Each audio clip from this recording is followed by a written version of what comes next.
All right, let's dive into one of the most pivotal, most decisive days in all of military history, the Battle of Waterloo.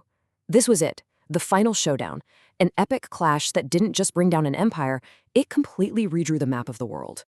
You've heard the phrase, right? To meet one's Waterloo. It means you've hit a final crushing defeat, one you just can't come back from. Well, that's saying it was born on a real battlefield, in a storm of cannonballs and mud. So what actually went down?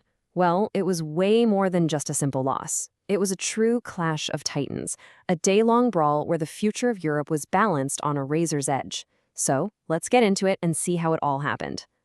To really get Waterloo, you have to understand the stakes. I mean, this was not just another battle on the campaign trail. For Napoleon Bonaparte, this was everything. This was his last, desperate roll of the dice. Just look at how fast all of this happened. It's absolutely staggering. In what we now call the 100 Days, Napoleon goes from a prisoner on a tiny island to the Emperor of France all over again. But Europe's reaction was immediate and unified. They declared him an outlaw, and he just knew, his only shot was to hit them first and hit them hard, before their massive armies could close in. Now, what's fascinating here is the contrast between the two sides. Yeah, Napoleon was outnumbered, no question. But his army, it was a machine, a hardened core of veterans who had fought with him for years and were fiercely loyal. Meanwhile, Wellington was leading this patchwork army, a multinational force with a lot of fresh-faced, inexperienced troops. On paper, you could argue Napoleon's smaller, elite force actually had the edge in quality. And that quote right there, it tells you everything about Napoleon's state of mind. On the morning of the battle, he was just brimming with confidence. Almost arrogant, really. He truly believed his genius and the experience of his men would make short work of Wellington's army. This overconfidence, born from decades of pulling off impossible wins, was going to shape every decision he made that day. So, despite all of Napoleon's bravado, the battle itself was anything but eating breakfast. For hours and hours, the outcome was completely up in the air. And then you have the complete opposite take from his opponent, the Duke of Wellington. This was a man famous for his composure, not someone who exaggerated. And even he admitted how incredibly close he came to losing it all. This wasn't some one-sided rout. It was a brutal, back-and-forth slugfest that pushed both armies to their breaking point. Let's just try to follow the sheer chaos of that afternoon. It kicks off with this incredibly vicious fight for a farmhouse called Hougoumont. Then, a huge French infantry assault nearly smashes through the center of the line, but it gets thrown back by this thunderous charge from the British heavy cavalry. But look at that last entry, 4:30 p.m., the Prussians start to arrive. For Napoleon, the clock is now officially ticking. But just when it seems like Wellington might be able to hang on, the French get a breakthrough.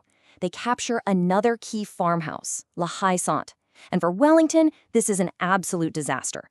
It punches a gaping hole right in the middle of his army, letting the French wheel their cannons up to point-blank range. His line is starting to crumble. This is the crisis. Okay, so Wellington's army is on the ropes. Napoleon sees his chance, and he decides to play his ace. He's about to unleash his ultimate weapon, the legendary Imperial Guard. Even Marshal, a man they called the bravest of the brave, captured the feeling perfectly. For a few heart-pounding moments, it looked like this was it. This final push would do it. I mean, the Imperial Guard had never been defeated in battle. Their advance was a terrifying, unstoppable wave of the best soldiers in the world, sent to finish the job. And this is the legend we all hear, right? This defiant, heroic cry of an unbeatable force.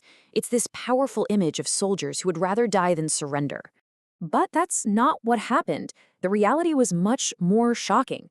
British guards, who had been lying down behind a ridge to protect themselves from cannon fire, suddenly stood up and unleashed these devastating volleys at almost point-blank range.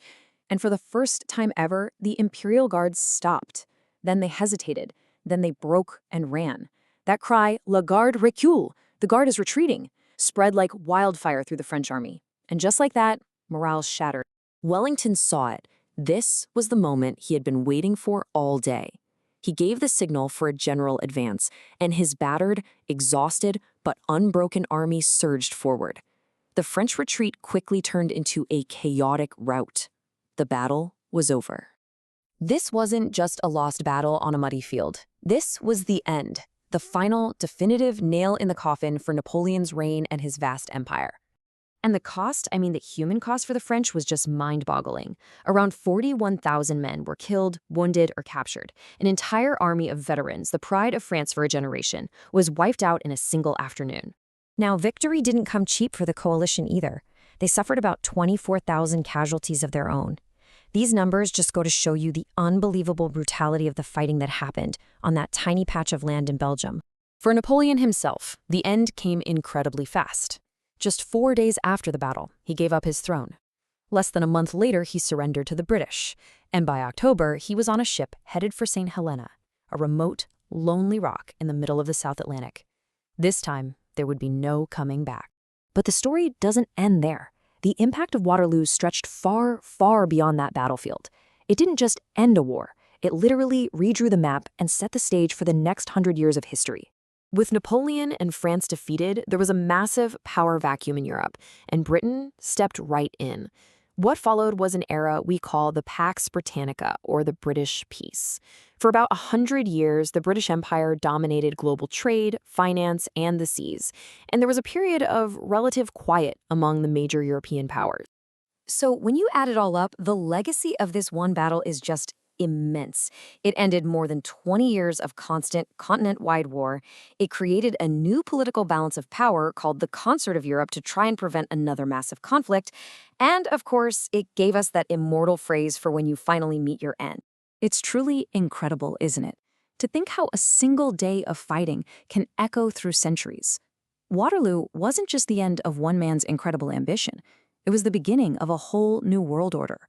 It really makes you wonder, what single event happening in our lifetime will people be looking back on 200 years from now?